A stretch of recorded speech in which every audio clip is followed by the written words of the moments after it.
얼마나 혜택을 그동안 드렸죠? 네. 모든 게 별자치도로 바뀌다 보니까 명함도 저희는 문자로 편한 보고를 받으면서 좀 미흡하게 덜 된 부분들이 있었고 이런 부분들을 좀 더 선도 교육청으로 되어 있는 전북교육청이라든가 전남교육청이라든가 이런 부분에서 가서 한번 벤치마킹도 좀 하고 또 우리가 이걸 통해 가지고 어떻게 앞으로 정책을 제안하고 정책을 마련해야 될 거냐 하는 부분에 대해서 이 부분에 대해서는 앞서가는 걸로 알아가지고 저희들이 이렇게 와 있습니다. 가야 되고 인재 키우는 일이 가장 중요한 일 아니겠습니까? 김창식 위원장님, 전라도 전북특별자치청 아저씨들 이 교육위원회는 제주도만의 또 전북특별자치도에 대한 거의 70여 명 정도의 유보통합 관리자들이 있는데 그분들이 각 교육전총으로 이관되는 걸 굉장히 꺼려라 하고 있습니다. 하나 이런 거에 대해서 불이익을 받을 거 같아서 넘어오는 거 이관되는 거에 대해서 굉장히 부정적이에요.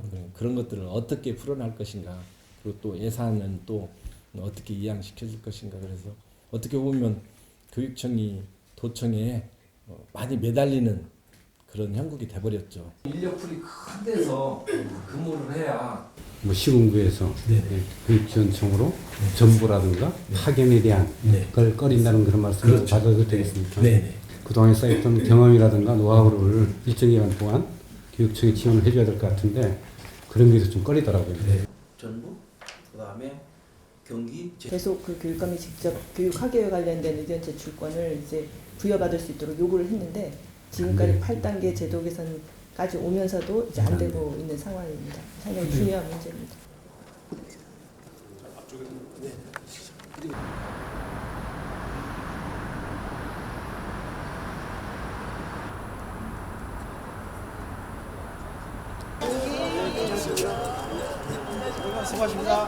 하는 새로운 교육 과제를 함께 해결하고자 시간 되셨으면 고맙겠습니다. 기대하겠습니다. 예. 유보통합 선도교육청으로 선정되었습니다. 그래서 많은 분들이 오셔가지고 설이 다르다 보니까 이런 것들에 대해서 굉장히 좀 깊은 기회가 되기를 희망합니다. 원국, 교육국, 행정국 이렇게 있는데요. 그중에 교육청이 어떻게 대응할 것인가 또 유보 통합은 상당히 어려운 부분입니다. 영유아 보육 교육을 교육청으로 들어오게 됨으로써 아이들이 태어나자마자 교육청에서 책임지라는 부분이라는 이러한 내용까지 포함된 걸로 알고 있습니다. 이 부분이 정말 받아들이기에는 너무 어렵지 않나. 그래서 정말 많은 고민들을 하고 있습니다. 영유아 급식비 지원 그리고 급식 위생 관리 도청 담당국장님은 의무부답이에요. 예. 감독하는 것뿐이죠.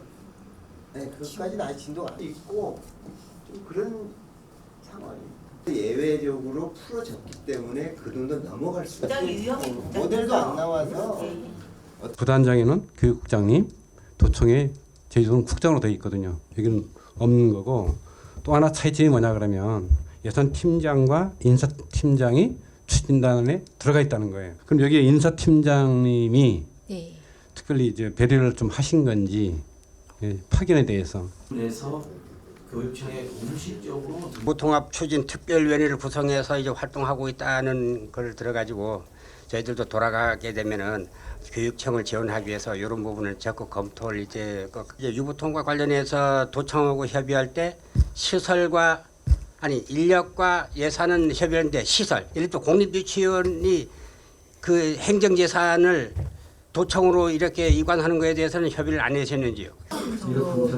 운영비잖아, 운영비. 급식비 지원과 그 공감대 형성을 위한 연수 요 두 부분으로 이제 추진하셨던 부분이 관리 일로라 관련된 어떤 제도적인 이런 것들을 만들어가는 것도 상당히 진전됐지만 지금 유보통합과 관련된 그 구성원들의 어떤 인식을 같이 맞춰가는 부분에 처음에 이렇게 공을 들이신 것 같아요. 뭐 유형 선생님 중에 원하는 교육청 신청하라. 제도 개선이 필요한 내용들 같은 것을 뭐 요청한 적이 있는지 그리고 중앙정부서도 그런 걸 요청을 하면 수용할 어떤 그 준비가 돼 있던가요? 아니면 그냥 하라고 밀어붙이는 건지 선도교육청을 시켰으면 이런 문제점이 있다. 이런 제도가 좀 뭐 예산 문제도 그렇고 아니면 여러 가지 문제를 얘기했을 때 뭐 수용적인 그 마인드를 갖고 있던가요? 어느 기관에 다니든 저희는 도하고 교육청 간에 이렇게 파견도 오고 이렇게 유보통합팀을 구성을 했지만 앞으로는 이제 시군과 교육지원청 간에도 이런 식의 이제 파견을 보내든 이런 관계가 돼야 되기 때문에 그런 것들을 어떻게 할 건지를 하기 위해서는 일단 그 인력이라든지 예산 이런 문제가 있기 때문에 현황을 파악을 하려고 합니다. 안전하게 가셔서 좋은데 둘러보시고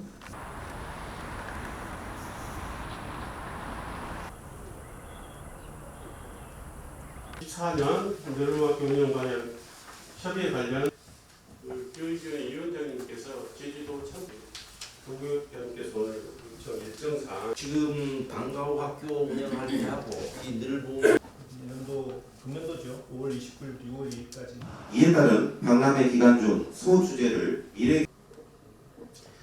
박람회를 준비하는 순간 신나는 학교 생활을 하면 좋겠지만 그렇지 못할 경우에는 또 다른 학생들에게 어려움을 갖다 주는 하나의 교육 과정이 되지 않겠나 이런 부분들을 살펴보기 위해서 왔습니다. 처음이니까 많이 어려울 겁니다. 저희들도 지금 방향 설정도 못 하고 있습니다. 그래서 이런 부분들을 오늘 꼼꼼히 좀 잘 말씀해 주시고요. 상황에 대하여 우리 교육청 지방교육청에서 저희들이 오픈해서 이런 부분들은 문제가 있을 수 있으니 조금씩 저희들이 고쳐 나가시게요. 이렇게 말씀드리면서 애로사항 해소에 저희들 중점을 둘 겁니다. 그 업무 분장이라는 부분이 있고 인력 지원되는 부분 저희들은 전체 학교를 먼저 선언했기 때문에 그에 대한 지원은 최대한으로 풀 스케일로 들어갈 예정입니다. 농업 전형 이렇게 중심으로 했는데요. 있고요. 오후돌봄은 425교 전체 유치원 그런 부분에 대해서는 고민 안 하고 계십니다. 이다가 팀워크 운영에서 축하드리는 게 감사합니다.